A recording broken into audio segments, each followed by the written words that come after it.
근데 철학사 강의는 내가 세계 철학사라는 제목으로 책을 내고 있는데 1권은 지중해 세계 철학. 이거는 이미 출간이 돼 있어요. 그리고 2권은 아시아 세계 철학인데, 요거는 이제 아마 올 연말이나 조금 늦어지면 내년 초 정도 나오고, 그리고 3권이 근현대 세계의 철학인데, 우리가 지금 이번 학기 개설한 과목은 뭐냐면, 이 근현대 세계의 철학을 내가 쓰면서 이것도 강의를 하고, 그렇게 이제 진행이 됩니다. 그래서 이번 학기 강의는 요 지중해 세계, 아시아 세계, 동서양이죠. 그러니까 서양 전통, 동양 전통, 그리고 이제 근현대. 내가 가지고 있는 그 기본 관심이 전통과 근대, 그리고 탈근대. 우리 전통, 그 다음에 이제 모더니티, 근대성, 그리고 그 근대에 대한 극복으로서의 탈근대라고 하는 이제 그런 관심을 가지고 줄곧 연구해 왔는데, 그것들을 이제 1차적으로 정리하는 것이 요 3부작이에요. 이렇게. 그래서 지금 현재 3부를 쓰고 있는데, 쓰면서 여러분들하고 만나 또 강의도 하고 이렇게 쭉 진행을 한번 해보려고 합니다. 이 근대 철학사는 크게 3부로 되어 있는데, 1부는 모더니티고 근대성이고, 2부는 근대성과 탈근대성의 어떤 투쟁, 그 다음에 3부는 오늘날 지금의 어떤 철학. 그래서 1부는 대략 16세기에서 19세기까지 되는 거, 2부는 19세기 말부터 20세기 중엽까지 다루고, 3부는 대략 한 1970년대부터 오늘날까지 다루고, 이렇게 이제 구성이 되어 있고, 각 부가 5장으로 되어 있어요. 이렇게 5장으로. 그 중에 하나가 이제 이번 학기에는 요 챕터죠. 요 챕터. 그러니까 강의가 엄청나게 길 것 같아요. 그러니까 15학기를 하는 거예요. 만약에 무슨 특별한 게 없으면. 그래서 호흡을 굉장히 좀 긴 강의라고 볼 수가 있고, 그래서 1부는 모더니티인데, 1부는 근대성을 다루는데, 이 근대성은 다시 뭐냐면 과학기술의 발달이 첫 번째 주제고, 그 다음에 이제 17세기 형이상학, 스피노자, 라이프니츠, 동양의 기철학, 이렇게. 그래서 3부는 어떤 경험주의, 영국 경험론, 칸트, 이런 식으로. 4부는 이제 정치 철학, 홉스부터 헤겔, 막스까지. 그 다음에 5부는 이제, 역사 철학. 이렇게 구성되는데, 그 중에 처음 나오는 이제 과학기술의 발달이 우리가 이번 학기에 공부할 이 내용이 되겠습니다. 그래서 이번 학기 강의는 6강으로 구성이 되는데, 오늘 할 1강은 좀 서론적인 얘기, 동양과 서양에서 어떤 근대 철학이 시작될 때 나타나는 차이점 같은 거, 그런 걸 다루고, 2강에서는 갈릴레오의 어떤 근대 과학적 방법의 발견, 이른바 그 수학적 역학, Mathematical Mechanics의 등장을 다루고, 그 다음에 이제 3강과 4강에서는 데카르트를 다뤄요. 데카르트의 학문 방법론과 기계론적 자연철학.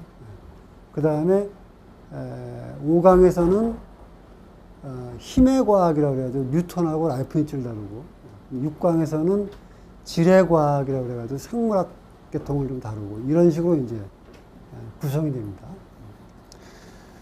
오늘 이제 맨 첫 번째 시간은 근대, 이쪽 앞으로 오시겠어요? 이쪽. 근대 과학기술의 어떤 출현, 어떤 출발, 거기에 대해서 이야기를 해볼게요. 그래서 오늘 강의 제목은 외물의 지향. 과거의 그 철학자들은 특히 이제 동양 철학이 그런데 특히 동양 철학자들은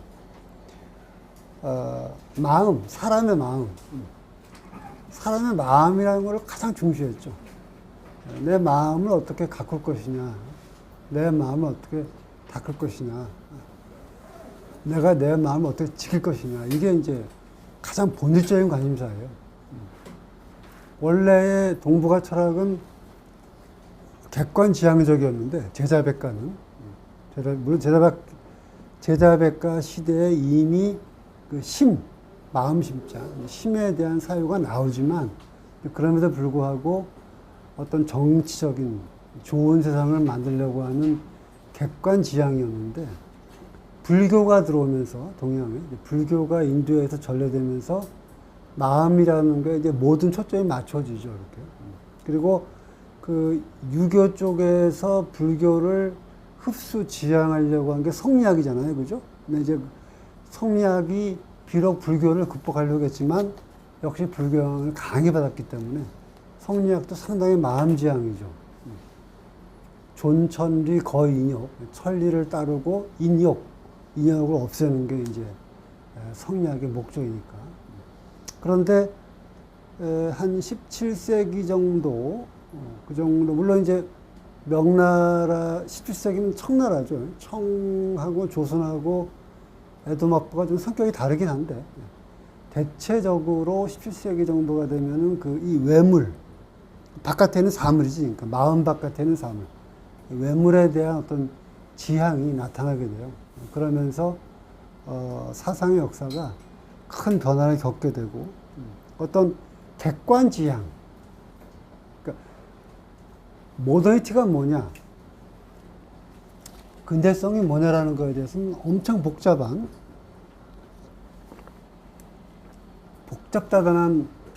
논의들이 있는데, 근대성을 특징 짓는 것 중에 빼놓을 수 없는 게 뭐냐 하면은 객관지향이라는 거예요. 쉽게 말하면. 인간의 내면이나 어떤 이 마음 중심이 아니라 객관지향이라는 거죠. 어떤 사물들을 이렇게 지향하는 이제 그런 성격을 가지고 있고, 그래서 과거에는 인간이 자기 마음을 잃지 않으려면은 외물의 마음을 뺏기지 않아야 한다라고 하는 게 굉장히 중요한 테마였죠.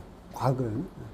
자꾸 이렇게 외물, 현대로 말하면 자동차라든가 이런 거, 이런 외물의 마음을 뺏기면은 그 순간 인간은 타락한다는 거예요. 그래서 외물의 마음을 뺏기는 것에 대해서 굉장히 조심하고, 그걸 지향하는 면이 있었는데, 근대가 들어오면 이제 그 외물에 대한 지향이 발생하고, 그런 거를 특히 잘 보여주는 게 이제 기학이죠, 기학.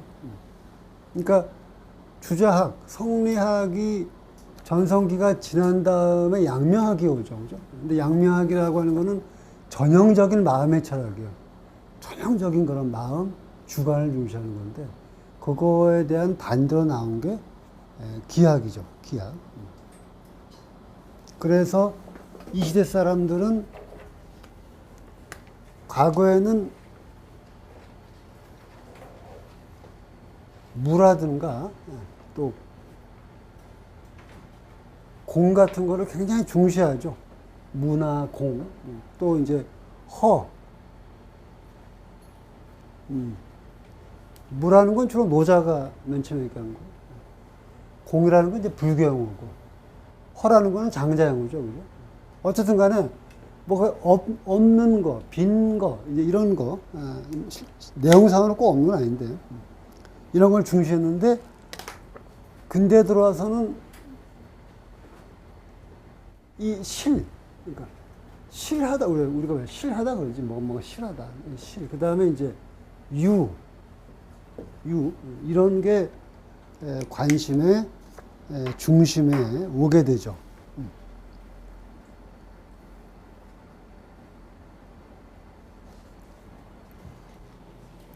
그런데 이제 동양 기철학, 기학이라고 하는 거는 서양의 과학기술에 비하면은 형이상학과 자연철학 거리가 가까워요.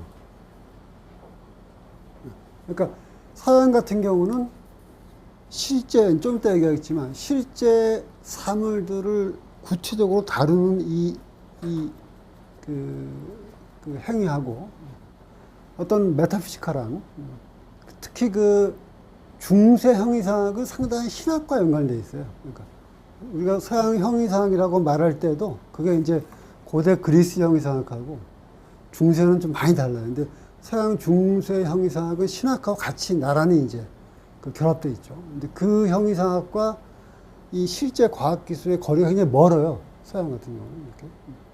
근데 동양 같은 경우는 자연 철학과 형이상학 거리가 가까운 거지, 그러니까. 그러니까 예컨대 의학을 생각하면 딱 되는데, 의학 쉽게 머리에 들어오는데, 서양에서 의학하고 철학은 벌써 딱 들을 때 굉장히 멀죠, 그 감이, 그죠? 이렇게 굉장히 다른 분야라는 게 딱 느낌이 오는데, 동양 같은 경우는 철학하고 한의학하고 가깝잖아요. 가깝죠. 거리가 가까워요. 형이상학은 도를 찾는 거고, 자연 철학은 기를 찾는 거죠. 근데 도와 기라고 하는 게 무슨 굉장히 먼 게 아니고 가까운 거죠. 그래서 변별한다는 말도 변별 이런 말도 그러니까 동양 같은 경우는 형이상학과 자연 철학이 크게 변별되지가 않는 거지. 정도의 차이만요. 정도. 형이상학은 조금 더 가치적이고 뭐 윤리적이고 어떤 뭐 이런 걸 다루는 거고, 기학은 한의학 같은 신체를 다루고 이런 어떤 차이가 있지만 사실은 굉장히 가까운 거죠. 그리고 이 동북아 문명, 우리가 살아온 동북아 문명의 그 최대 특징이 뭐냐면은 인간이 행하는 모든 분야가 거의 다 통일되어 있어요. 따로 노는 게 아니에요. 이렇게 별개로. 그러니까 건축도, 음악도, 뭐 점치는 것도, 의학도, 미술도 전부 다 뭐냐면 몇 가지 주역, 그다음에 도가 철학, 기하 이렇게 몇 가지를 다 통일되어 있는 거예요. 이렇게. 다 통일되어 있죠. 그 서양 같은 경우는 음악하고 미술은 굉장히 다른 분야입니다. 조형예술과 음악은 아주 판이한 분야죠. 동양은 음악이나 미술이나 똑같이 뭡니까? 주역 가지고 설명하죠. 똑같이 이렇게. 그런 성격을 가지고 있어요. 그래서 좋게 말하면은 통일되어 있고 형이상학적이고, 나쁘게 말하면 그 변별력이 별로 없는 거지. 이렇게. 그러니까 철학 같은 경우도 동북아 철학은 이 사람 얘기도 저 사람 얘기도 약간 좀 비슷하게 들리잖아요. 이렇게 크게 아주 심하게 다르게 안 들리지, 그지? 근데 이제 서양 철학은 굉장히 이렇게 진폭이 크지. 진폭이 굉장히 크지. 사유의 진폭이죠. 그런 차이가 있죠. 그래서 예컨대 그 11쪽 맨 아래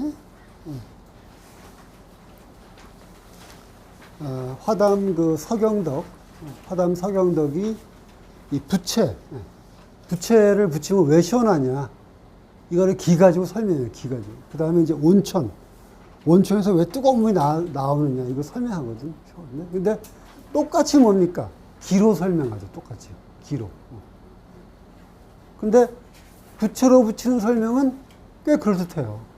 붙이면은 여기 보이지 않지만 기가 있어가지고 붙이면은 이게 밀린다는 거지. 이렇게 붙이면 이렇게 밀려 나한테 온다는 거지. 이렇게 와서 여기 때린다. 내 얼굴을 때리기 때문에 시원하다는 거지. 이런 식으로.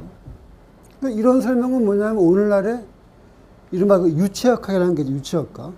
유체역적 설명과 거의 다르지 않아? 난 똑같은 설명이에요. 근데 온천을 설명할 적에는 뭘로 설명하냐면은 주역의 감괴 있지, 감괴. 감괴. 리괴는 태극기에 나오죠, 감리. 리괴는 뭡니까? 불이고. 요건 뭐예요?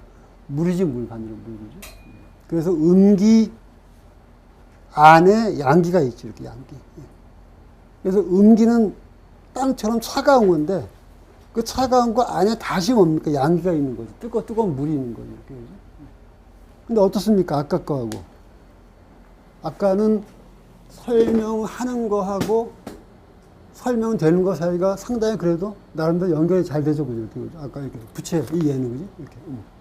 근데 이거는 딱 들어봐도 저 설명 원리하고 실제 현상하고 사이에 상당히 거리가 넓죠. 이제 이렇게, 그죠? 그래서 동북아에서는 기하학이 발달했음에도 불구하고 변별력이 있는, 그러니까 전통적인 형이상학과 확 다른, 이렇게 완전히 그 진폭이 큰 그런 의미의 과학기술은 그다지 많이 발달하지 않았다. 단 아주 경험적인 거는 많이 발달해요, 동양에. 사실 그 화약 나침판 또 하나가 뭐지? 종이가 전부 다 이게 여기 중국에서 나온 거야, 전부 다. 이렇게. 그러니까 그런 의미의 시어리가 아닌, 이론이 아닌, 아예 그냥, 아예 그 자연계층이 하는, 그거는 발달이에요, 그건. 발달하는데 우리가 흔히 말하는 이론적인 과학기술은 발달하지 못하죠. 그 얘기를 다른 말로 하면 뭐냐면, 다른 사회학적으로 말하면, 맨 위에 사대부 계층하고 자연계층이 거리가 굉장히 먼 거예요. 우리가 이렇게. 사대부 계층은 유교 경전을 읽고, 그죠? 시를 쓰고, 뭡니까, 그 난초도 그리고 정부에 나가서, 조정에 나가서 정치를 하는 그런 계층이고, 장인계층은 뭐냐 하면 그냥 말 그대로 장인계층이지. 뭐, 망치를 때려가지고 뭘 만든다거나. 그러니까 이 장인계층이 좀 높은 사람이 중인인데 중인. 중인계층하고 요새로 말하면 상공업자들이지. 중인계층과 사대부 사이가 연결이 안 돼요. 완전히 단절돼 있어. 이렇게. 근데 이제 조금 아까 내가 얘기했지만 서양 같은 경우는 이 상위 그룹의 지식인들하고 이 하위 그룹의 이 장인들이 연결이 돼, 이렇게. 이렇게. 이 중간에 제3신분이 나와가지고, 제3신분, 부르주아 계급이 나와가지고, 이렇게. 동양 같은 경우는 그런 일이 희박하죠. 사대부 계층과 선비들과 주인계층, 장인들 사이에는 거의 그게 없는 거죠. 계층의 차이가 확실하니까. 사는 공상의 차이가 확실하니까.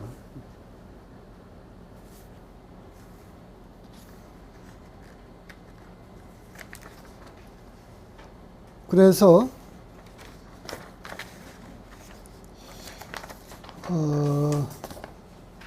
13쪽으로 가시면, 13쪽.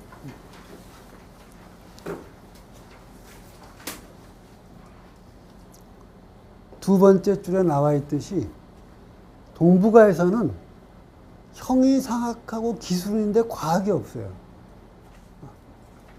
위에 형이상학도 있고, 밑에 기술도 있는데 그 중간에 과학이 없지. 그 중간이 없어요.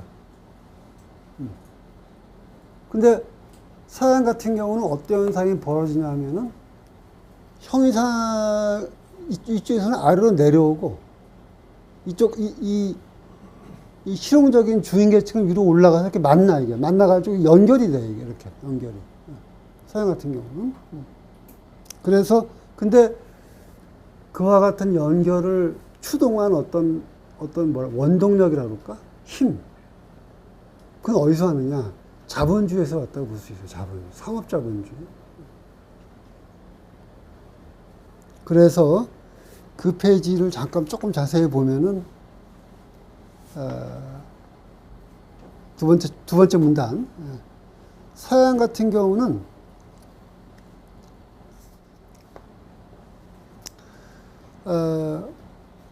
담론 세계가 삼각형인데 세 파트. 하나는 뭐냐면 형이상학이 있고, 또 하나는 뭐냐면 자연철학과 기술이 있고, 또 하나는 뭐냐면 신학이 있어요. 그러니까 서양 문명과 동양 문명의 가장 중요한 차이는 뭐냐면은 신학이 있다는 거야, 신학이. 서양 같은 경우. 사회학적으로 말하면 동양의 권력 시스템은 이론적이에요. 일원적이야. 근데 서양의 권력 시스템은 이원적이에요. 동양은 왕과 사대부라고 하는 그 이론적인 그 층이 정치, 경제, 사회, 문화를 다 담당하잖아. 그렇죠?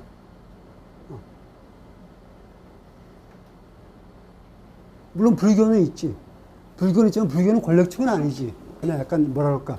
이 현실 사회의 또 다른 한 차원이지. 불교가 이 조정과 이렇게 쌍도 이루는 권력체계는 전혀 아니죠. 그죠? 근데 서양의 권력 체계는 이원적이에요. 이렇게. 한쪽은 황제 권력, 정치 권력이 있고 또 한쪽은 교황의 권력이 있죠. 종교 권력이 있어요. 그래서 황제의 권력과 교황의 권력을 이렇게 양립하고 있어. 그래서 막 싸우지, 서로 이렇게. 싸워. 주로 뭐 갖고 싸웁니까? 서임 문제, 주교들 배치하는 문제 때문에 서로 맨날 싸우죠, 서로. 그래서 교황이 셌을 적에는 그 황제가 그 교황 가서 막 빌고, 성 앞에 가서 눈 내리는데 무릎 꿇고 빌고, 또 반대로 왕이 힘이 셌을 때는 그 교황을 유폐버리지, 아비뇽에다가. 서로 막 이렇게 싸웁니다. 그러니까 그 학문 세계도 동양 같은 경우는 이론적이에요, 이론적. 물론 동양도 학문 내용으로 보면 사문적이지. 학문 내용으로 말하면 뭡니까? 유불도지, 유불도지. 내용으로 말하는데, 그렇다고 해서 권력 시스템이 두 개는 아니거든요. 근데 서양은 담론 시스템 자체도 이렇게 이원적이에요, 기본적으로. 대학이 있고 수도원이 있는 거죠. 그래서 대학과 수도원이 대립을 해, 서로. 그렇지만 물론 가제는 개편이니까 서로 지배계층이니까 서로 어차피 서로 이제 결탁이 돼 있지, 당연히. 그리고 이제 이런 구도가 1차 중요하고 1차로. 그런데 어떤 일이 벌어지냐 하면은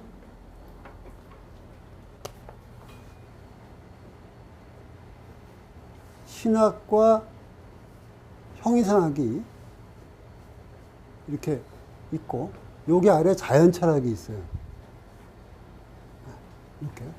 근데 중세는 신학이 제일 위에요. 신학이 제일 위에. 그 신학을 정당화해 주는 게 형이상학이에요. 그래서 베이컨 근세 철학했지, 베이컨이 이렇게 비꼬아가지고 형이상학, 철학은 신학의 신화에 불과했다. 이렇게 비꼬지. 중세 철학이라는 건 신학의 신화에 불과하다. 이렇게 비꼬지. 그리고 요 아래에 자연 철학이 있죠. 그 다음에 이 담론 세계에 떨어져 가지고 중인 계층이 있는 거예요. 중인 계층. 기술자들. 요새로 말하면 기술자들이에요. 기술자들. 그런데 어떤 일이 벌어지냐 하면은 여기서 갈라지는 거죠. 이렇게 갈라져 가지고 이게 자연철학으로 내려오고 이렇게. 그 다음에 이 주인 계층이 올라와 가지고 여기서 만나는 거예요. 이렇게 만나면서 과학기술이 탄생하는 거죠. 과학기술이. 물론 아직은 아주 명확한 형태는 아니지만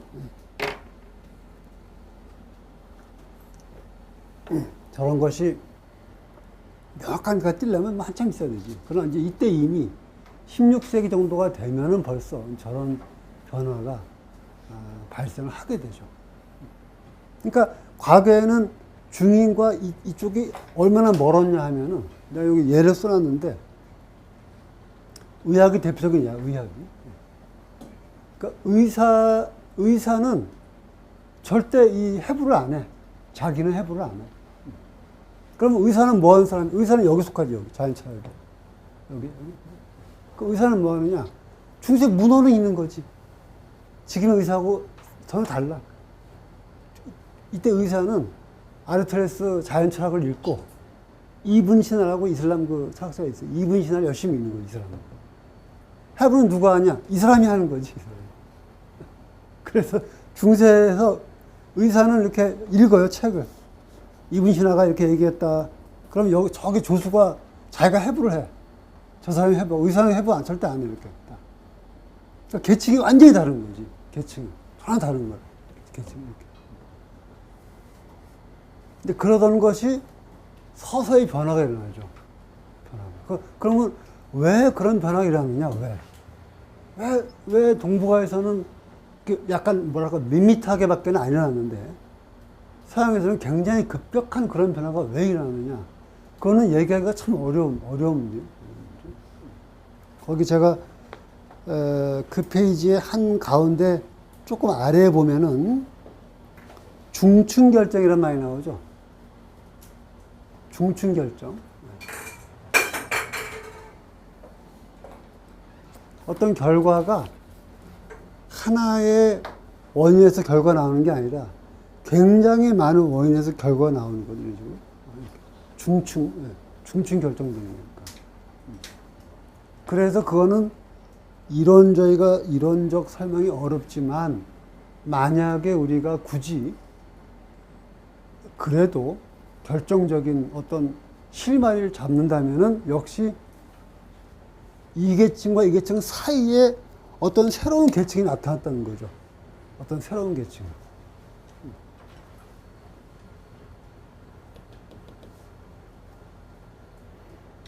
이게 중요해요. 역사를 담지한다는 말 알죠? 담지한다. 역사를, 역사의 주역이랄까, 주역. 역사를 담지하는 어떤 새로운 계층이 등장했다.